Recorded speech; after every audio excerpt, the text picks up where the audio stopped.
ఈ స్టేజీని అలంకరించిన విజయరామ్ గారికి, లీలా మేడం గారికి పాదాభివందనాలండి. నేను గత 6 సంవత్సరాల నుంచి ప్రకృతి వ్యవసాయం చేస్తున్నాను సార్. ఇప్పుడు పోయిన పంట ఇంద్రాణి అనే రైస్ వెరైటీ వేయటం జరిగింది. నేను పూర్తిగా జీవామృతం, ఘనజీవామృతం ఇలాంటితోటి వ్యవసాయం చేశాను సార్. ఈ కలుపుకి దంటి కొట్టడం అంటారు చూడండి, ఎద్దులతో పాపటం తోలేనండి. పాపటం తోలి కలుపు మేమే బీక్కున్నామండి సార్.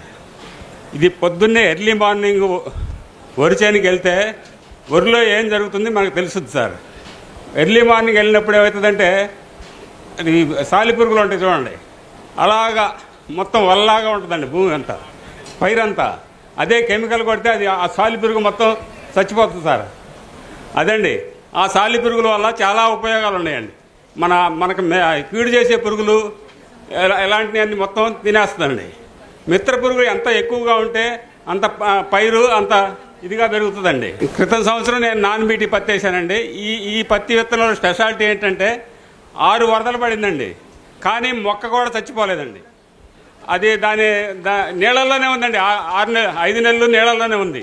మేడం గారికి తెలుసు, విజయకుమార్ మేడం గారు చూసినట్టున్నారు. 6 వరదలు పడ్డా కానీ మొక్క చావలేదండి. అదే రసాయనిక వ్యవసాయం చేస్తే పత్తి మొక్క ఎండిపోయేదండి. అది పెట్టిలో చేస్తే మొత్తం ఎండిపోయేది. అది ఒకటి గమనించానండి నేను. అంత క్రితం సంవత్సరం కూడా మామూలుగా ఎర్ర శనగలు అలాంటివి వేసానండి. ఒక సంవత్సరం మినుము వేసాను, ఒక సంవత్సరం మిర్చి కూడా వేసానండి. ఇక వచ్చే సంవత్సరం పసుపును మామూలుగా వరి పంట కూడా వేద్దాం అనుకుంటున్నానండి. ఎర్లీ మార్నింగ్ అసలు పొలం వెళ్తే మనకు పొలంలో ఏం జరుగుతుందని మూల తిరిగి మనం గమనించుకోవాలండి. కొంగలు ఉండేవండి. కొంగలు ఎందుకు వచ్చినాయి అని నేను అనుకున్నాను.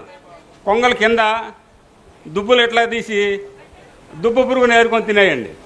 అదే కెమికల్ వ్యవసాయంలో అయితే కొంగ కూడా అసలు తొంగి చూడదండి. పైన చిన్న చిన్న పిట్టలు ఉండేయండి, పురుగులు ఉండేవి. నేను పొలంలో తిరిగినప్పుడు పురుగు వచ్చింది. అదే కెమికల్ వ్యవసాయం అయితే పురుగు వచ్చింది మందు కొట్టేస్తూ ఉంటారండి. అదే మళ్ళీ కథ మంచిగా మళ్ళీ వెనక్కి వస్తుంది సార్. ఆ చిన్న చిన్న పిట్టలు మనకి ఒడ్లను కూడా తినవండి. అవి పురుగులనే ఏరుకొని తింటాయి, కింద కొంగలు తింటాయి దుబ్బు పురుగుల్ని. అది సార్, అది చెప్పండి. నెంబర్ అండి 9985820633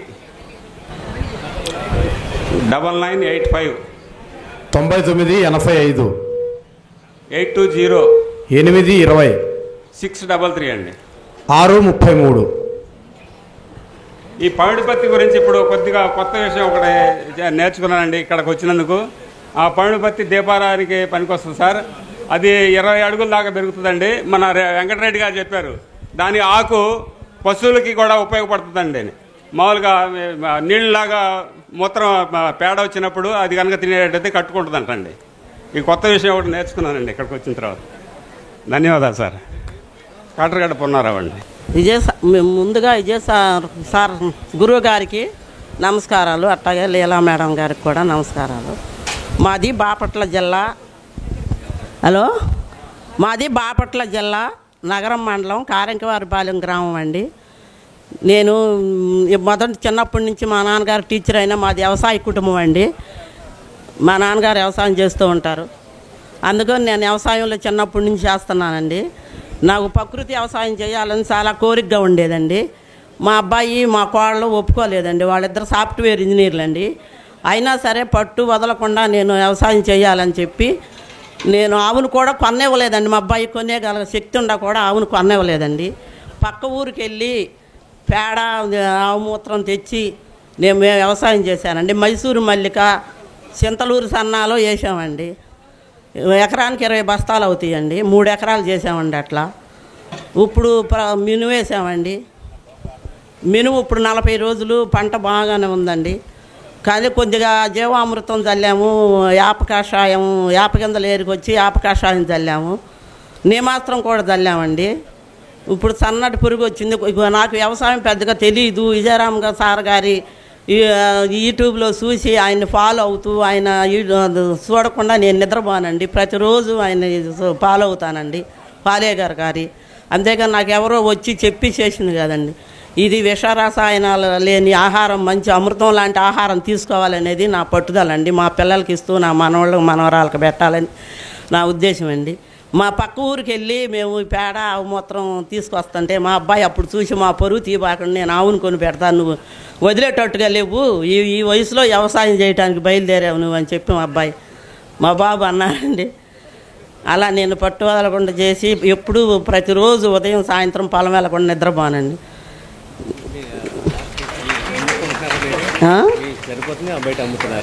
బయట ఇప్పుడు చాలామంది చూసి వచ్చిన వాళ్ళంతా చూసి మాకు కావాలని మాకు ఆర్డర్లు ఇచ్చారండి. ఇన్ని బస్తాలు కావాలి, 10 బస్తాలు కావాలి, 5 బస్తాలు చెప్పి అందరు నాకు చూస్తున్నారండి. వ్యవసాయం పక్క వాళ్ళు కూడా ఎలా చేస్తున్నావు ఏంటి, ఈ పేడ ఏంటి, ఈ చల్లటం ఏంటి, ఈ యాపకాయలు ఏరటం ఏంటి అని అందరూ విచిత్రంగా మా ఊర్లో చూశారండి. అక్కడ చుట్టుపక్కల ఎవరు లేరండి, నేనే చేస్తున్నానండి.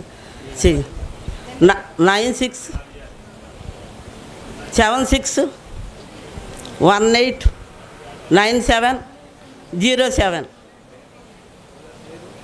పేరు కె బసవకుమార్ అండి. నగరం మండలం, కారంకివారిపాలెం, బాపట్ల జిల్లా అండి.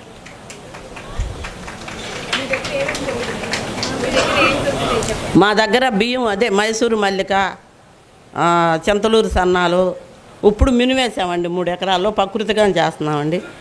కాకపోతే ఇప్పుడు ఆ మినుముకి అన్ని కషాయాలు తయారు చేశానండి. నేను యాప గింజలు ఏరుకొచ్చి కషాయం తయారు చేశాను, నేమాస్త్రం తయారు చేశాను, అగ్నాస్త్రం తయారు చేశాను, దశపర్ణి కషాయం తయారు చేస్తున్నాను. ఏటికి ఎప్పుడు ఏ టైంలో వాడాలనేది కొద్దిగా నాకు అవగాహన లేక సార్కి కూడా ఇందాక వాలంటీర్లకి నేను ఇచ్చాను, సార్ని అడగాలి. సన్న పురుగు ఉంది, ఇప్పుడు బాగుందండి మినుము. మళ్ళీ ఇది ఒక విషయం అండి, నేను ఒక 20 రకాలు నాకు ఇది పచ్చిరొట్ట ఎరువుగా వేసానండి. ఘనజీవామృతం తయారు చేసి ఘనజీవామృతం చల్లుతున్నానండి.